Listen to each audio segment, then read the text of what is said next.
real hip hop, from the soul, y'all. The crew bringing the ruckus, no doubt. Yo, I'm not new to this, I'm true to this. Salut Stephen. Bonjour. Ça va? Ça va super, merci. Alors on se retrouve ici à Cholet. C'est un club qui t'a vu débuter il y a 15 ans maintenant. Où est-ce que tu as découvert le basket toi? Tu l'as commencé à quel âge et où? Moi, le basket, j'ai commencé un peu sur le tard en club, mais j'ai toujours été baigné dedans parce que j'ai eu mon père qui était basketteur professionnel à Caen. Donc j'allais souvent voir les entraînements, même si j'étais plutôt tennisman à l'époque, jusqu'à 12-13 ans, j'étais vraiment dans le tennis, c'était vraiment ça mon sport de prédilection et de compétition. Et à l'âge de 13-14 ans, voilà, j'ai mis les raquettes de côté pour vraiment me lancer dans le basket. Et donc tu as commencé à Caen? J'ai commencé à Caen, j'étais pas licencié, je jouais comme ça. Ouais. J'ai été licencié au Mans, parce que mon père était manager général du Mans, c'était le SCM à l'époque. Ouais. Donc je jouais là-bas en Benjamin. Mais j'ai vraiment commencé le basket quand j'étais à Annecy, en minime, cadet, où j'étais en espèce de sport-études. Et j'ai commencé vraiment le basket là-bas. Et après, donc, c'est un peu plus tard que tu intègres le centre de formation de Cholet. Ouais, à l'âge de 18 ans, je suis venu faire un essai au tournoi de la Jeune France avec l'équipe de Cholet Basket. Et il prenait qu'un seul joueur de ma génération, parce que moi je venais tard, j'arrivais tard, j'avais déjà fini mon cursus cadet, donc il prenait qu'un seul joueur de première année espoir, et j'ai eu la chance d'être pris, et donc j'ai intégré le centre de formation en saison 99-2000 je crois, ou 98-80, je sais plus trop, et donc à 18 ans je suis arrivé à Cholet en première année espoir. Mais tu avais fait un peu d'autres tests ou tu avais directement ciblé Cholet? J'ai fait un test à Évreux l'année d'avant, mais j'avais pas été pris, mais sinon j'avais uniquement Cholet. C'était un club qui t'attirait beaucoup ou c'était comme ça? C'est pas ça, c'était le fait du hasard en fait, parce que mon frère était en fac de sport à Angers, et son prof c'était Jacques Cattel, qui était le directeur du centre de formation, et mon frère lui avait parlé de moi, et j'avais été invité justement à faire ce tournoi de la Jeune France, et voilà, ça s'est fait un peu comme ça, un peu par hasard. J'avais ciblé aucun club en particulier, et il s'avérait que Cholet, qui à l'époque était le meilleur centre de formation en France, donc c'était parfait. Et donc j'ai une photo là, comme je t'expliquais au début. C'est une équipe avec laquelle tu as gagné le Trophée du Futur. Il y a qui comme joueurs là qui sont connus? Il y a Mac Gélabal. Oui, Mac Gélabal. Connus, ils sont tous connus. Claude Marquis, Pierre Brochard, Jacques Périgord maintenant qui est assistant Portel, Jacques Cattel qui m'a fait venir, Armand Charles qui a fait une belle carrière en Pro B, Romain Mallet qui a fait une belle carrière aussi en Pro B, qui a joué un petit peu en Pro avec Cholet. Olivier Bardet aussi qui a fait une belle carrière. Ouais, c'est vraiment c'est une belle génération. Il y a beaucoup de joueurs qui sont sortis pro. Et puis avec Jeff, mon coach, qui m'a formé de A à Z. C'était des bons souvenirs. Tu as beaucoup progressé à Cholet? C'est un club qui t'a lancé. J'ai beaucoup progressé. J'ai tout appris.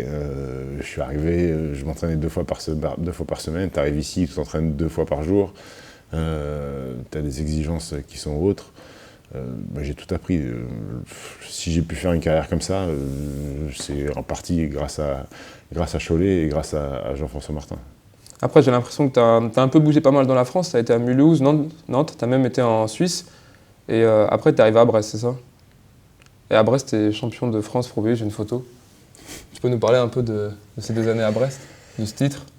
Brest, c'est vraiment là où c'est le club qui m'a relancé, parce que après des années 2 ans en Pro B, 1 an en Suisse, où j'étais vraiment à la limite d'arrêter le basket, parce que j'étais un peu blacklisté dans le championnat, j'étais ingérable, donc plus personne ne voulait de moi.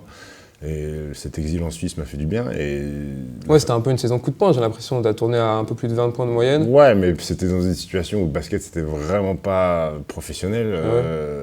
Je me suis dit, j'en suis arrivé là, donc il fallait que je me reprenne en main, que je me remette à l'endroit, que je me pose des bonnes questions, pourquoi j'étais arrivé là. Et donc ça a été une expérience qui était profitable pour moi. Et Brest est arrivé. Brest, c'était à l'époque un club qui avait la réputation de relancer des joueurs qui s'étaient un peu perdus, ce qui était mon cas. Et ça a marché encore une fois, avec très peu de moyens. C'était un peu la débrouille tout le temps dans ce club. On devait être 6 ou 7 professionnels, et puis on fait une saison incroyable, quoi. On est invaincu pendant 17 ou 18 matchs, et puis on monte en Pro A, et puis on fait quand même les playoffs, et on gagne les playoffs à Bercy. Et puis c'est là où je fais une saison incroyable, et que ça me permet après de partir sur le niveau supérieur et de lancer ma carrière. Mais récemment, ils ont déposé le bilan. Deuxième fois, ils ont Deuxième fois en déposé 4 ans, je crois. Ouais. C'est compliqué, ça descend vite un club. Ça descend vite. En Pro A, quand on est monté, moi je suis parti à Lasvel, eux ils ont fait l'ascenseur. Après ils sont restés un peu en Pro B, après ils sont redescendus en N1. Et... De toute façon, ça a été toujours sur le fil du rasoir niveau financier, à Brest. Et c'est malheureux, quoi. C'est malheureux que. Après, je connais pas bien la situation actuelle. La forme, mais bon, je pense que le club a été mal géré. Et puis faire 2 fois banqueroute en 4 ans, c'est vraiment qu'il y a eu des gros soucis de gestion et d'administration. Après, tu pars à Lasvel, comme tu l'as dit. Tu joues aussi 2 ans à Gravelines, tu as pas mal bougé en France. Mais j'ai l'impression que tu es surtout resté sur le Nord. C'était une volonté, ça, ou non? Non, c'était une question d'opportunité. Après, j'ai pas mal bougé, mais j'ai toujours été au bout de mes contrats. C'est juste que je me suis pas posé dans un club pendant 5, 6, 7 ans. Parce que j'avais besoin, moi j'ai besoin de ça aussi, de voir des nouvelles structures, d'avoir un nouveau discours, de découvrir une nouvelle ville, une nouvelle salle, des nouveaux supporters. J'aime pas trop rester trop longtemps, j'ai besoin, parce que je tombe vite dans un confort. Et j'ai souvent besoin de bouger. Après, ça m'aurait plu aussi de jouer dans le sud, il y a un peu plus de soleil, mais les opportunités ont fait que j'ai dû rester un peu dans la partie haute, mais j'ai fait des clubs vraiment professionnels et des très bons clubs. Tu as même fait une saison en Croatie, à Split. Tu gardes de bons souvenirs là-bas? Ouais, très très bon. Très belle expérience, que ce soit au niveau basket et au niveau culturel. Basket très dur, un championnat très compliqué.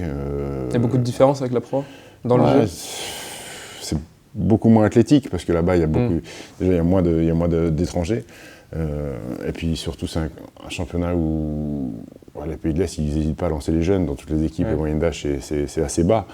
Et puis c'est l'Adriatic League, donc tu joues contre les meilleures équipes serbes, slovènes, monténégro, croates. Donc c'est un championnat relevé. Et puis l'exigence des coachs et cette culture pour le travail est différente d'en France. C'est là où je pense que j'ai le plus souffert au niveau entraînement. T'as des épisodes comme ça qui te reviennent là, de trucs assez hardcore? Ouais, des trucs vraiment compliqués. Déjà tous les débuts de semaine, on partait en montagne avec le préparateur physique, on appelait Rambo, il me faisait peur. On partait, on faisait des trucs de fou, même en pleine saison, quoi. Et puis quand on perdait les matchs et que le coach disait vous allez voir la semaine prochaine, tu savais qu'il fallait bien dormir parce que t'allais souffrir. Et donc après ton aventure en Croatie, tu signes à Nancy pour 3 saisons. Et tu es aussi champion de France, j'ai aussi une photo. Tu nous racontes un peu cette aventure à Nancy? Nancy, ça a toujours été le haut du tableau. Donc ils avaient fait je ne sais pas combien de finales avant. Ils avaient été champions 3 ans avant, en 2008. On faisait toujours partie de ce groupe de favoris, mais c'était une très très belle saison et surtout le dénouement qui est un peu miraculeux sur un lay-up de John Lennon et puis à Bercy, contre Cholet en plus. Contre Cholet, ouais.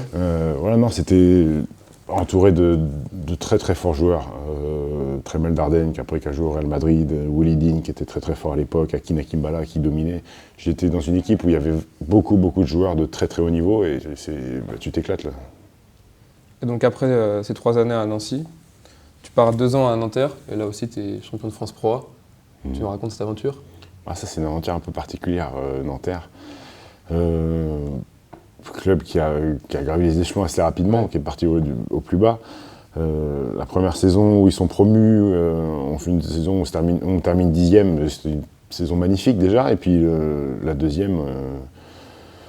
on arrache les playoffs, on finit 8e alors qu'on perd les 3-4 derniers matchs, mais on était sûr avant de les faire. Et puis là, la magie prend, tout le monde, chaque joueur a une confiance extrême. Et puis on est en osmose on a une telle confiance les uns envers les autres. On est sur un nuage pendant 3 semaines de playoffs. Et puis voilà, on sort les premiers, qui était Gravelines. Après on bat Chalon qui était tenant du titre, qui avait fait le triplé.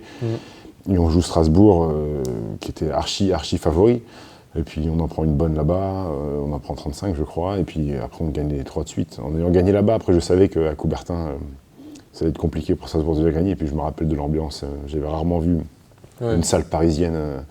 Surtout qu'à la base, si on le rappelle, c'est même pas la salle de Nanterre. Non, c'est pas la salle de Nanterre, mais là tout était aux couleurs de Nanterre, tout était vert, il y avait des vibrations incroyables, et franchement je pense que c'est... Après tous les titres sont magnifiques, mais celui-là il a une saveur particulière, parce qu'il est inattendu, et il y a un groupe...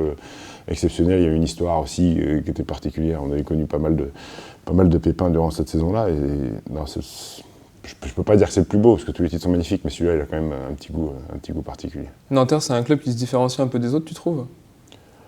Parce que c'est on dit souvent ça, parce que c'est un club famille, le Donadieu, lui qui est Pascal, qui est là depuis le début, et qui est... Après, maintenant, c'est quand même un club professionnel aussi, donc il y a toujours ce business qui rentre en compte maintenant, parce qu'avant, ils avaient peut-être un petit budget, maintenant le budget a grandi, c'est devenu une grande équipe du championnat, donc même si Pascal et son papa sont toujours là, maintenant il y a un peu plus ce côté business qui rentre en compte, mais après, une fois que tu rentres dans ce club, tu as quand même le discours, tu sens qu'il y a quand même une histoire et qu'il y a des valeurs particulières, mais non, c'est un bon club, très bon club. À la fin de cette saison, il y a 2 joueurs qui quittent Nanterre, Mame Jaïté et Jérémy Enzoli. Tu peux nous parler un peu de ces 2 joueurs? Mame Jaïté, je connais moins. Je n'ai pas joué avec lui. Il est passé à Boulogne, moi je suis arrivé après. Moi je suis parti de Nanterre, lui il est arrivé après moi. Donc je connais pas spécialement. Après, je sais que c'est un fort joueur pour son âge. Je ne sais pas s'il va aller en NBA, je ne sais pas s'il a les qualités pour jouer dans cette ligue, mais dans tous les cas, il va jouer dans des grands clubs en Europe. Jérémy, par contre, je connais beaucoup plus parce que j'ai fait 2 saisons avec lui, je l'ai vu petit, je l'ai vu un joueur en apprentissage et je l'ai vu grandir. Maintenant, il est arrivé quasiment au top, c'est devenu un joueur majeur de JFL de championnat de France et je suis très fier pour lui. C'était quelqu'un qui a beaucoup travaillé, qui a beaucoup souffert aussi. C'est quelqu'un de très attachant, très respectueux et je suis vraiment content pour lui. Et je suis très content aussi qu'il prenne un petit peu son envol et qu'il quitte le cocon Nanterre pour aller voir ce qui se fait ailleurs, et c'est quelqu'un à qui je souhaite vraiment beaucoup de choses positives pour puis Chalon, c'est une bonne équipe. Chalon, c'est une bonne équipe. Après, c'est un style de jeu qui peut lui convenir aussi, où c'est pas mal pour l'attaque. J'espère qu'il va s'épanouir comme il était à Nanterre. Et donc après Nanterre, tu vas à Boulogne, et là aussi j'ai une photo, tu es champion de France Pro B. Oui. Tu nous racontes cette aventure? Là, c'est particulier, parce qu'en fait, je quitte Nanterre. Je quitte Nanterre, non, moi je veux pas partir, mais on me garde pas. Je suis au chômage pendant 4, 5, 6 mois, donc je travaille un peu à la télé. C'est bizarre quand tu es champion de France et de pas retrouver le club, donc j'avais failli signer à Nancy, mais ça s'est pas fait. Et puis j'appelle Germain Castano, qui est un ami depuis de longue date, puisqu'on a joué ensemble. Moi, ma première carrière pro en sortant de Cholet, c'était à Mulhouse. Et lui, il descendait de Pro A, il était plutôt sur la fin de carrière, et il m'avait pris sous son aile et tout ça. On avait vraiment bien sympathisé, et on avait toujours gardé contact. Et là, je l'avais appelé, je dis écoute, voilà, je peux venir te voir à Boulogne et puis en profiter pour m'entraîner. Et donc je me suis entraîné avec eux, et puis en aiguille, eux étaient premiers déjà en Pro B. Oui. Ils avaient peut-être l'idée de se renforcer pour justement asseoir la première place et monter en Pro A. Et moi, j'avais vraiment envie de jouer pour Germain. Et ça s'est fait, ils m'ont fait une proposition, et moi j'ai accepté. Parce que je voulais absolument être champion avec mon ami, et ça a été le cas. Ça a été dur, parce que c'est pas facile de travailler avec son ami, surtout quand on a un caractère un peu comme le mien. Donc on s'est un peu parfois frotté, mais la satisfaction est énorme d'être champion de France avec son pote, de pouvoir partager cette chose-là, c'est quelque chose d'incroyable. C'est un club qui forme pas mal de jeunes, j'ai l'impression, surtout aujourd'hui, quand on regarde leur équipe en Pro B, elle est assez jeune. Pas qui forme, qui donne la chance, aux jeunes de jouer en Pro B. Et c'est un club qui n'a pas beaucoup de moyens, donc à un moment donné, tu es obligé aussi de miser sur la jeunesse. Et puis il y a un coach qui donne énormément confiance, qui laisse beaucoup de liberté et qui est vachement humain aussi parce qu'il a été joueur. Et je pense que les jeunes qui sortent de son information ou qui ont 20, 21, 22 ans ont besoin de ça aussi, et c'est pour ça qu'ils s'épanouissent à Boulogne-sur-Mer. Donc à travers toutes ces saisons, tu as aussi joué en équipe de France, j'ai une photo aussi. Tu nous racontes tes différentes campagnes? La première, c'était, j'avais fait l'équipe de France à prime, et souvent il y avait 2-3 joueurs qui avaient fait la prime, qui étaient appelés ensuite avec les A, et ça a été mon cas. Pour la préparation pour les championnats du monde au Japon, j'avais été appelé avec Ronny aussi, Turiev, qui avait commencé en A prime et qui a fini en A. Et c'est là où j'ai pu avoir ma première sélection au tournoi de Strasbourg contre la Lituanie, un souvenir magnifique, représenter son pays, l'hymne national, jouer au basket pour représenter la France, c'est énormément de plaisir. C'est aussi de la fierté pour soi, mais la fierté pour ses parents, la fierté pour ses amis, pour ses proches. Et puis c'est la chance aussi de côtoyer les meilleurs joueurs français, de jouer avec Tony, de jouer avec Boris, de jouer avec Flo, de jouer avec tous ces grands joueurs aussi.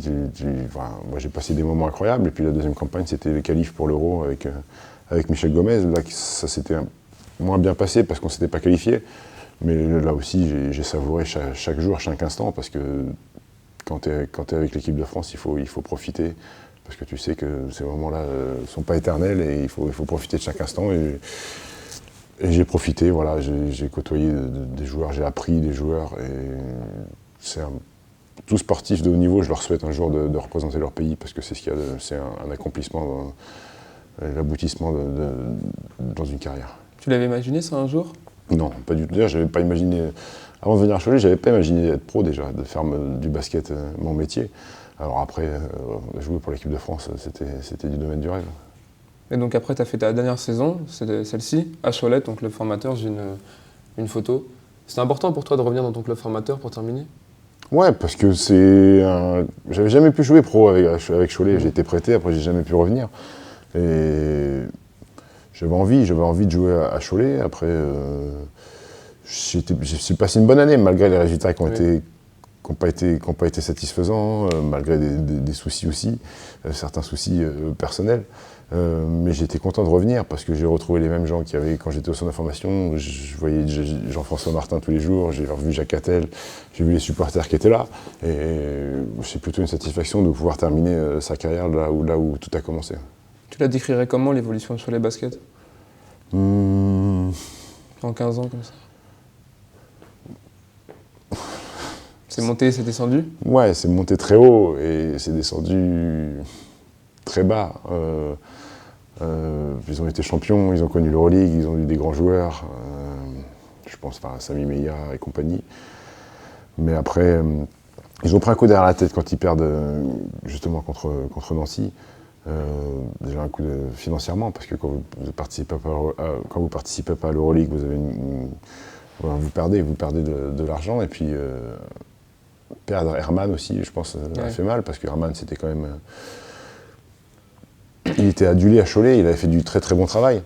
Mais après Cholet, maintenant, c'est difficile. J'espère qu'ils vont partir sur quelque chose de positif. Mais le souci pour moi, c'est qu'il n'y a pas eu de changement. C'est toujours les mêmes personnes qui sont à la tête du club, c'est toujours les mêmes personnes qui sont au conseil d'administration. Et peut-être qu'à un moment donné, il faut savoir injecter un peu de sang neuf, pour avoir des nouvelles idées. Voilà, je pense que ce serait la solution. Maintenant, je suis pas actionnaire du club, je suis pas dirigeant du club, donc ils font ce que bon leur semble. Mais après, moi, c'est mon avis externe, c'est que je pense qu'il faut mettre des nouvelles têtes. Je voulais qu'on revienne aussi sur cette photo. C'est avec celle-ci que tu as annoncé ta retraite sportive sur Instagram. Tu peux un peu nous expliquer les raisons de ta retraite? La raison de ma retraite, il y en a beaucoup. Déjà, j'ai la chance de savoir sur quoi je veux m'orienter après. C'est quelque chose de compliqué quand tu as été sportif et que tu as passé 15-20 ans à vivre de ça, à faire que ça. Tes journées, c'est quasiment toutes les mêmes. Tu t'entraînes 2 fois par jour. Est-ce que c'est pas lassant? Un match le samedi. Non, c'est pas. Moment. Tu peux pas gagner ta vie en faisant du sport et trouver ça lassant. Ça serait... Je sais pas, ça serait dramatique de penser ça. C'est quelque chose d'incroyable de pouvoir gagner sa vie pendant 15 ans en faisant quelque chose que t'aimes, en faisant du sport. Donc tu t'es jamais lassé de tout ça. Mais moi, j'ai la chance de savoir ce que je vais faire après.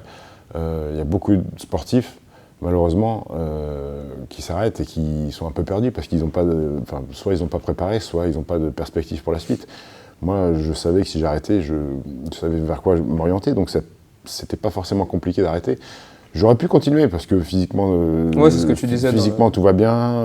Ce sport, je l'aime comme au premier jour.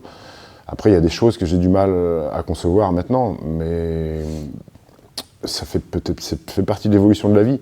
Après, que je le conçoive pas, c'est mon point de vue. Donc autant s'arrêter là-dessus. Il y a beaucoup de choses cette année ou l'année dernière ou même il y a 3 ans qui m'ont irrité au plus haut point. Donc plutôt que de me battre justement contre cette majorité, parce que parce que mon point de vue, il est de plus en plus rare. Donc plutôt que me battre contre ça, je préfère arrêter. Mais c'est pas je critique pas, moi. Les joueurs qui, aujourd'hui, ne pensent qu'à gagner de l'argent. Ouais, tu disais que la mentalité a un peu changé, ouais, quoi, qu'avant il y avait plus la passion. Et que oui, il y maintenant, avait c'est plus un la peu passion, l'argent les et joueurs la arrivaient dans popularité. les clubs, étaient au courant de l'histoire du club, jouaient un peu plus pour le maillot, et surtout avaient envie de jouer au plus haut niveau possible. Voilà, moi, toute ma vie, j'ai toujours voulu jouer au plus haut niveau possible, avec mes qualités, bien sûr. Aujourd'hui, il y a des joueurs qui pensent qu'à l'argent et qui préfèrent gagner 20 000 € de plus en jouant au Pakistan plutôt que jouer en Espagne la 2e ou la 3e Coupe d'Europe. Voilà, j'ai du mal à saisir ça, mais chacun a sa vision des choses. Mais moi, c'est celle que je la partage pas. Donc voilà, je préfère arrêter parce que je prenais plus vraiment plaisir dans le vestiaire. Il y avait plus de communion, il y avait plus de partage. Il y avait plus ce dégoût de la défaite, voilà, voir des mecs chanter, écouter de la musique, danser 3 minutes après avoir pris 20 points. Moi, ça me rend dingue, mais chacun a sa perception et chacun voit son sport et son métier à sa façon. Moi, si je cautionne pas, autant me mettre de côté. Tu dis que tu sais déjà ce que tu vas faire après, tu vas faire quoi? Moi, je vais faire plein de choses, mais essentiellement, ça va être... Dans le basket toujours un peu? Ouais, dans les médias. Je vais aller habiter sur Paris parce que c'est là-bas où tout se passe. Dans les médias, sur Internet, mais ce sera toujours autour du basket parce que c'est ce qui m'a fait vivre et c'est ce que j'aime. Et ouais, j'ai pas envie de quitter ça. Et puis c'est quelque chose que j'estime maîtriser parce que je suis un passionné de mon sport, donc je m'intéresse à tout. Je connais beaucoup de choses sur tous les championnats. Et voilà, c'est que j'ai envie de rester proche de ça. Ouais, j'ai une photo là, on te voit journaliste. C'est un truc qui t'a toujours passionné, c'est un peu le journalisme ou c'est venu un peu plus sur le tard? Non, j'ai vraiment aimé ça très tôt. Après, je me suis jamais, plus jeune dans ma carrière, je ne m'imaginais pas du tout faire ça parce que je ne me projetais pas déjà sur la suite.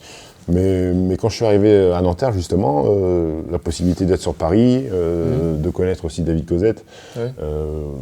voilà, m'a donné la possibilité de commencer ça et c'est quelque chose qui me plaît. Après, je suis bon, je suis pas bon, de toute façon, les goûts et les couleurs, il y en a pour tout le monde. Mais c'est quelque chose que j'aime parler de ça, j'aime analyser les matchs, j'aime être au bord du terrain, voilà, j'aime partager ces choses et les faire partager aussi aux gens, parce que faire de la télé, c'est pas... Faut pas être égoïste, il y a des gens qui te regardent, il faut aussi essayer de faire partager cet amour du basket et en tant que consultant, être capable de décrypter des matchs et donner aux gens devant leur télé envie d'écouter ce qu'on dit et surtout de faire vivre le match, c'est quelque chose qui me plaît bien. Toi, quand tu étais plus jeune, il y avait les voix de Georges Eddy et de Jacques Monclar qui te restaient dans la tête. Ouais, Georges Eddy, Jacques Monclar, mais moi j'ai une très très grande mémoire et je me rappelle aussi de Patrick Montel à l'époque sur Antenne 2, je me rappelle de toute cette époque-là, mais c'est vrai que Jacques, Georges et même David sont des gens qui ont permis au basket d'être populaire à la télé. Ce sont des voix qui marquent. T'en penses quoi de l'arrivée de Bean là, depuis peut-être maintenant 4-5 ans, qui a un peu repris pas mal de choses et qui a un peu Ouais, pas bah, écoute, tout à fait le monopole, mais un peu. Pas vraiment le monopole, après ils sont spécialistes de NBA, ils font du très très bon travail sur la NBA, leur émission, enfin moi je sais qu'à l'époque quand j'étais un peu plus fougueux, je me levais la nuit pour regarder les matchs, maintenant je me lève plus et c'est toujours sympa en rentrant de l'entraînement d'avoir cette émission NBA Extra pour pouvoir voir tout ce qui s'est passé, écouter les analyses de Jacques, c'est une belle émission et puis ils traitent la NBA avec beaucoup de qualité. Et je trouve ça bien aussi d'avoir cette concurrence à la télé. Maintenant, j'aimerais voir forcément un peu plus de basket aussi sur les chaînes publiques, mais ça c'est un sujet qui est un peu plus compliqué. Ça arrive, un peu. Un peu, mais dépend, il faut être un en peu. finale des JO, en finale du championnat du monde, et encore ça passe sur France 4, qui est une chaîne Ouais, c'est publique, sûr. mais qui n'est pas la vraie chaîne de France Télévisions. Je voulais qu'on parle aussi de cette photo que j'ai trouvée sur ton Instagram. Oui. On te voit avec le maillot de Dirk Nowitzki. C'est ton idole depuis toujours? Depuis toujours, non, depuis que j'ai 19-20 ans, ça va faire 15 ans. Bah, pour moi, c'est le meilleur joueur, même si j'ai joué avec Tony en équipe de France, pour moi, c'est le meilleur joueur européen de tous les temps. Parce que déjà, il a révolutionné un poste de jeu, le poste 4, quand tu es capable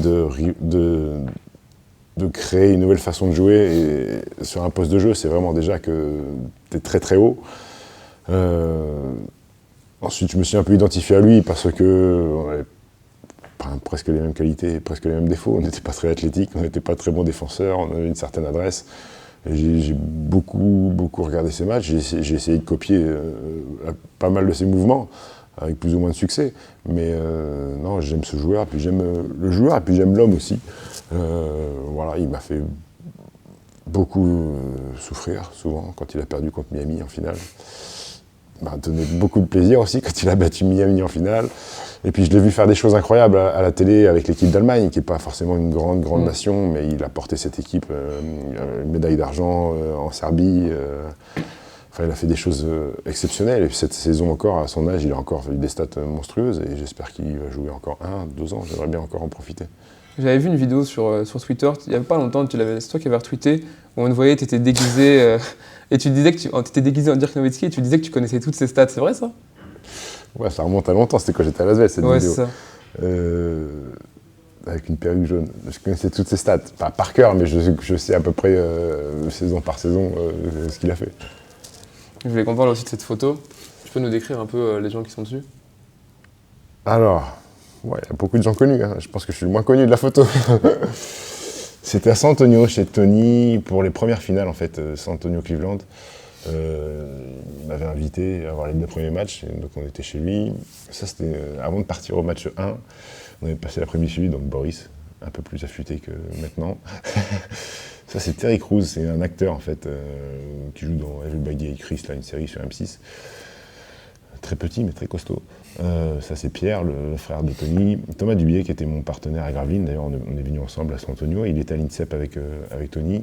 Mamoutou Diarra, qui était également à l'INSEP avec Tony, qui est un ami proche. Et puis TJ, qui est son autre frère aussi, et qui est maintenant assistant à Las Vegas. Voilà. C'est un grand ami à toi, Tony? Grand ami, je ne veux pas dire que c'est un grand ami, mais on se parle, on s'envoie des messages de temps en temps. On a gardé contact. Ouais. C'est quoi, là, c'était la première fois que tu allais en NBA? Enfin, que tu allais voir un match NBA ou non? Ouais. Ah, donc t'as eu un beau souvenir. Mais c'est même pas un souvenir, c'est quelque chose d'incroyable. Je me passais tous les matins pour me dire c'est pas du rêve. C'était incroyable. J'allais voir tous les entraînements. J'ai tout vu à San Antonio. J'ai parlé avec Popovich, j'ai parlé avec Michael Finley, j'ai parlé avec Ginobili, avec Duncan. J'ai joué au ping-pong dans la salle d'entraînement des Spurs. J'ai dégommé les petits déjeuners. J'ai joué au basket dans la salle d'entraînement. On a fait des 3-3. J'ai profité à fond. C'était des moments magiques. C'est quoi les choses qui sont marquées là-bas quand tu as été? La taille du truc et tout, non? Le centre d'entraînement, c'est ça doit être énorme. On s'imagine pas, non? Il y a 3 terrains, c'est tout neuf. À côté, tu as une clinique où ils passent les IRM, les échos, tu as les salles de muscu, tout est siglé, le truc des Spurs, la salle de kiné, les piscines, je sais pas, c'est les petits déjeuners prêts, les mecs célibataires, ils repartaient d'entraînement, ils avaient leur panier repas. C'est autre chose. C'est un monde à part. Ouais, les matchs, la salle, tous les restaurants autour de la salle, la boutique, les animations sur le terrain. Et puis les mecs, tu les croises et ils sont comme toi et moi, ils viennent te parler, ils se prennent pas la tête, ils discutent avec toi, c'est des stars sans le comportement de stars en fait. Et non,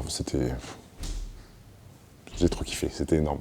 Toi, tu préfères quoi? Tu préfères le jeu NBA ou le jeu Euroleague? Moi, je préfère le jeu Euroleague. La saison NBA, pour moi, c'est très moyen au niveau qualité parce qu'il y a tellement de matchs. Les mecs, souvent, ils commencent à jouer au 4e quart-temps. La saison régulière, c'est pas terrible. Je préfère l'Euroleague. Par contre, les playoffs NBA, c'est intéressant. Mais si tu me mets 2 télés et que tu me dis qu'il faut que tu choisisses un match, je pense que je vais regarder un CSKA Moscou, une Fenerbahçe plutôt qu'un match NBA. D'ailleurs, Nando, il a été meilleur marqueur de l'Euroleague, MVP de l'Euroleague, MVP du Final Four. C'est un joueur qui réussit tout cette année. C'est une saison incroyable, saison parfaite. Il va être MVP de la Ligue, je sais plus quoi, la Ligue en Russie, là. Il a tout réussi, choix de carrière, très très bon choix de carrière. CSKA Moscou, c'est, je pense, le meilleur club en Europe au niveau infrastructure. Il s'est essayé à la NBA, ça l'a pas plu. Il aurait pu faire comme 80% des mecs qui sont en NBA et qui jouent jamais, se dire moi je reste parce que je suis en NBA, je reste, je suis sur le banc, je m'en fous. Non, lui, il a besoin de jouer, il a pris une très bonne décision d'aller au CSKA. Dans une forte équipe. Maintenant, il a les clés de l'équipe alors qu'il y a des gros joueurs avec lui.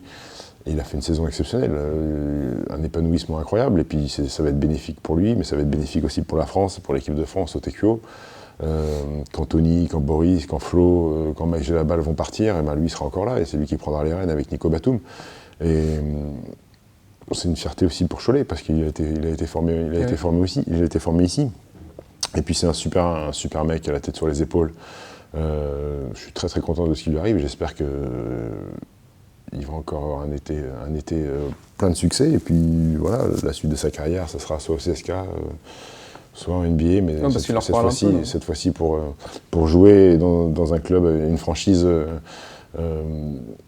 qui va vraiment lui faire confiance. Sinon, dans tous les cas, il restera en Europe s'il n'a pas la garantie d'avoir un rôle majeur avec une structure de jeu pas trop freestyle, parce qu'en NBA, il y a quand même des équipes qui jouent un peu façon K54.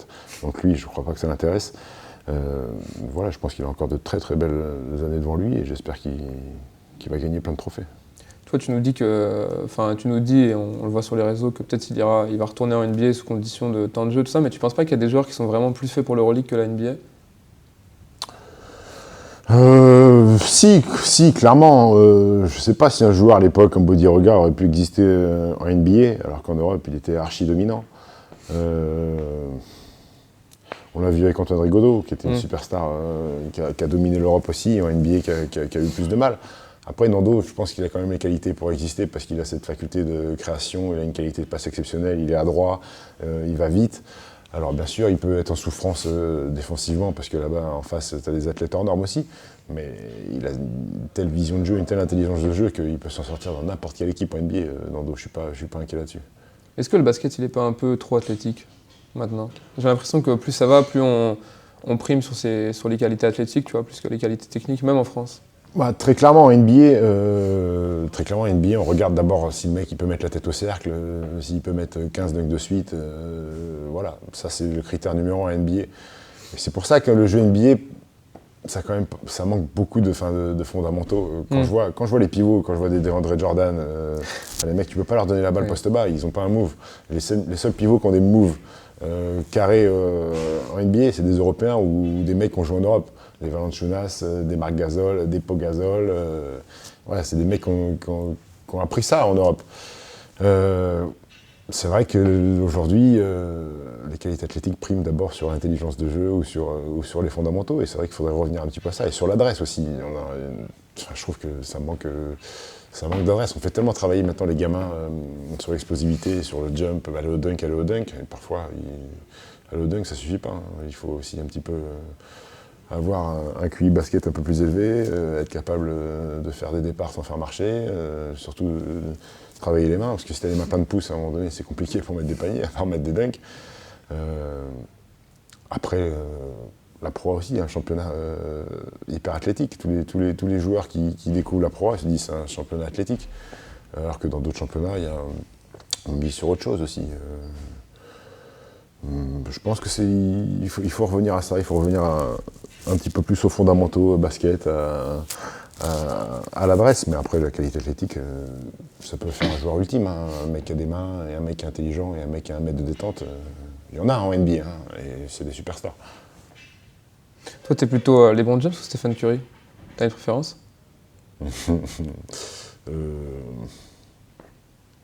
C'est difficile. Stephen Curry, il est nouveau, enfin nouveau entre guillemets. Ça fait 2 ans qu'il explose vraiment. Ouais. Tandis que LeBron James, il fait des choses monstrueuses depuis un paquet de temps. Après, c'est un animal, LeBron James. Il y en a beaucoup qui disent que c'est un athlète avant d'être un basketteur. C'est un athlète, sauf qu'il a une dextérité très correcte, il peut mettre dedans 3 points, il défend, donc c'est un animal, mais un animal élevé au basket. Voilà, Steph Curry, c'est plus fluide. Alors Steph Curry, ça fait plaisir aux gens qui n'ont pas forcément de qualité ultra athlétique de voir un gringalet comme ça détruire la NBA.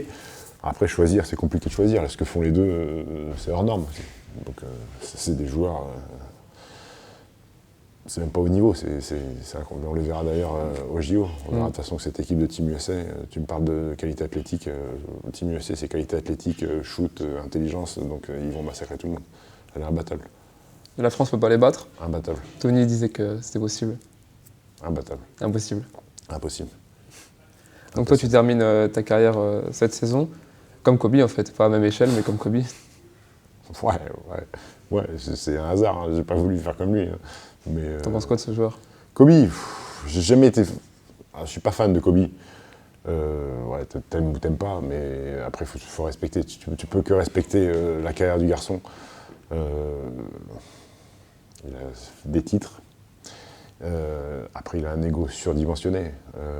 Voilà, il aurait pu faire le combo le plus dominant de l'histoire de NBA avec Shaq, mais le problème, c'est que lui voulait être la star. Mais il a prouvé qu'il était capable de gagner une bague sans Shaq. Maintenant, c'est un joueur incroyable. 81 points dans un match. Je ne sais pas si les gens se rendent bien compte que mettre 81 points dans un match, c'est une performance gigantesque. Alors bien sûr, il en envoie des ballons. Bien sûr, il shoot tous les ballons. Mais tu peux que respecter ce joueur. C'est un grand monsieur, une éthique de travail hors norme, toujours à la salle. J'ai entendu des histoires la nuit, travailler. Il avait cette obsession du travail et de s'améliorer. Donc, magnifique carrière. Et moi, j'aurais bien voulu qu'il finisse à Rio aussi, mais malheureusement, il n'a pas voulu y aller. Bon, il finit quand même sur un match à 50. C'est quand même pas mal. À 60 même. 60. À 50. Non, attends, je crois que c'est 60. 60, ouais. Parce qu'avant, on l'avait dit, mais 50. Chaque, il lui dit, voilà. mets-moi 50 pour finir ton dernier match. En fait, il a mis 60. Donc, il finit le dernier match à 60. Bon, il a quand même envoyé, des missiles tout le match, mais il faut les mettre, les 60. C'est magnifique de partir en mettant 60, c'est à l'image du joueur. C'est qui les joueurs contre qui tu as joué qui t'ont le plus marqué? T'en as comme ça en tête? Quand j'étais en équipe de France des moins de 20, j'ai joué contre Pau Gasol. Il jouait poste 3. Une araignée, une tarentule tellement grand, tellement fin, longiligne. Voilà, sinon j'ai joué avec Tony et je pense que c'est le meilleur coéquipier que j'ai jamais eu dans toute ma carrière. Il n'y a pas plus fort. C'est impressionnant de le voir jouer, Tony? Impressionnant, oui, parce qu'il va vite, balle en main, il finit sur les grands, il fait des reverses. Ouais, ça va trop vite. Tu nous parles de Pau Gasol. T'en as pensé quoi du match au dernier Euro France-Espagne, où il a mis 40 points? Il nous a marché dessus.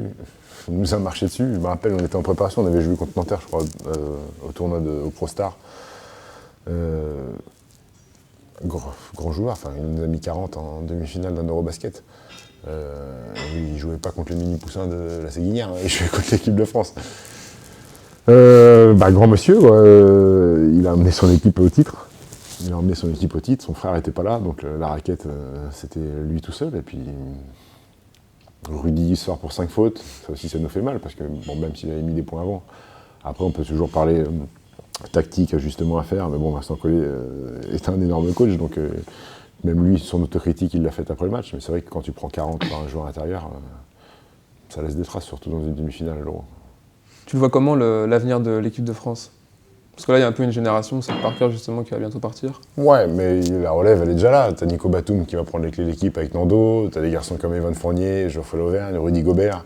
Je veux dire, t'as quand même un réservoir assez profond. Là, on voit que déjà pour le TQ Omani, avec les défections à cause des obligations et des contrats NBA, on a quand même 11 joueurs sur les 12 qui ont été champions d'Europe. Donc il y a un réservoir assez important, puis il y a des jeunes qui arrivent. Adrien Marmand va prendre la relève de Flo Pietrus. Je suis pas inquiet pour cette équipe de France. L'avenir, pour l'instant, il est encore encore radieux. Elle ira loin, tu penses, dans le futur? Je pense, ouais, j'espère. J'espère qu'elle ira loin. J'espère qu'elle ira loin à Manille. J'espère qu'elle ira loin au JO. Déjà, ce sera l'avenir proche. C'est quand même les Jeux Olympiques, c'est important. Si on peut avoir une médaille, ça suffirait, je pense. Médaille d'argent? Ça suffirait à Tony. La médaille d'or, elle est déjà. Ils l'ont déjà envoyée sur le territoire américain, la médaille d'or. Donc il reste que l'argent, le bronze. Maintenant, on va parler un peu de musique. Tu m'as dit que tu écoutais pas mal de sons. T'écoutes quoi surtout? C'est quoi tes préférences musicales? Beaucoup de hip-hop français et américain, mais pas ce qui se fait actuellement. Enfin, hip-hop US, un petit peu ce qui se fait actuellement, mais hip-hop français, pas du tout ce qui se fait actuellement. C'est quoi tes noms du hip-hop français alors? Hip-hop français? Moi, j'aime bien d'ici de la peste, Oxmo Puccino, IAM, NTM, Lunatic, enfin Booba, mais Booba, Booba d'il y a 10 ans, pas Booba maintenant.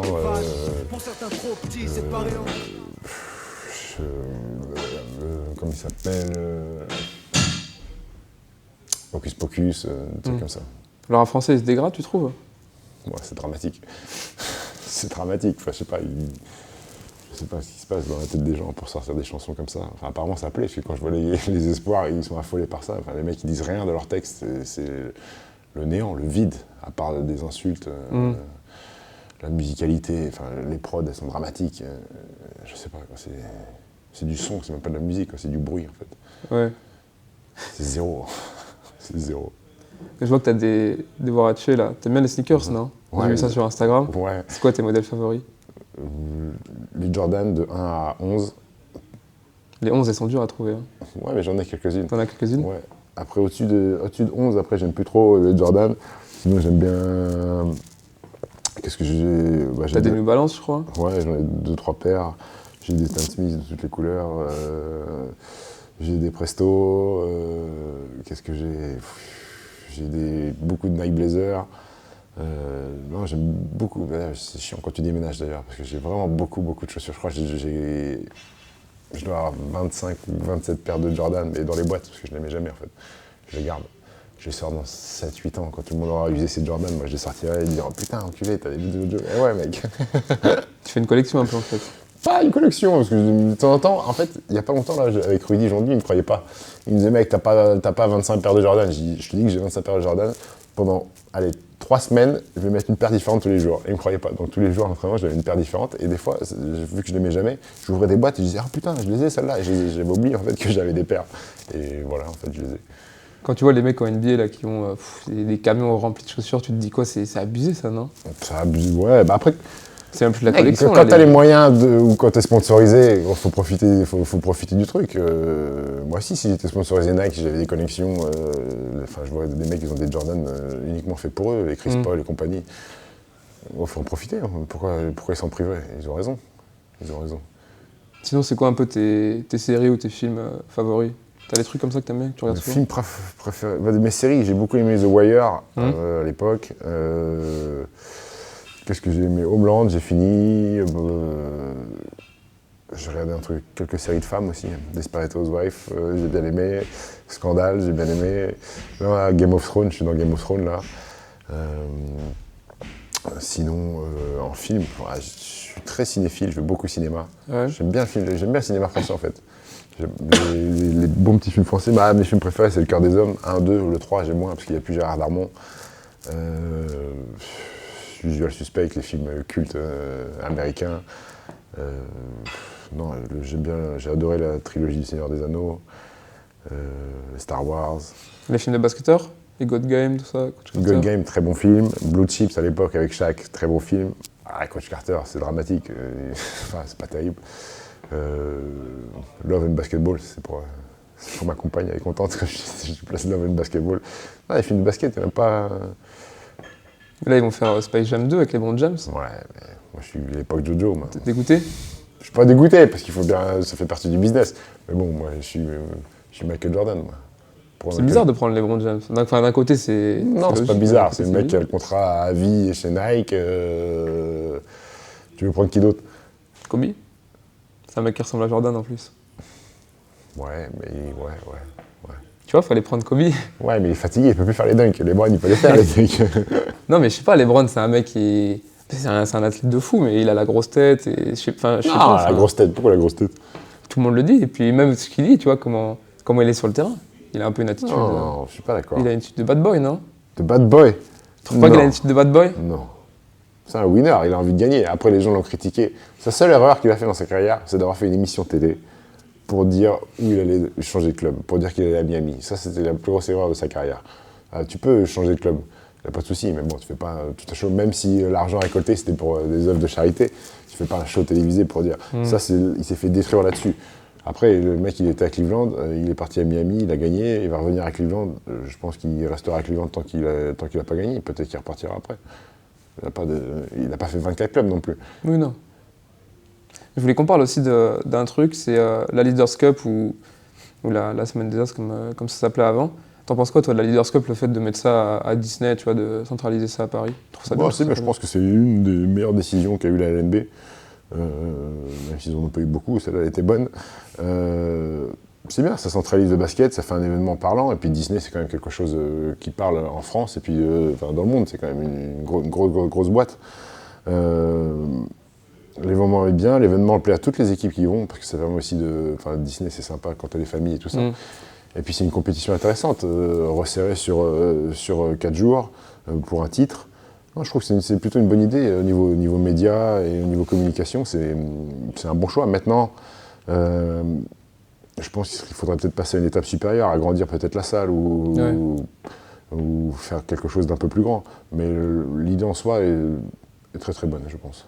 Ok, bon, merci Stéphane pour cette interview. Merci à Et vous. du coup, on se reverra certainement sur un terrain. Peut-être. À plus. Ciao.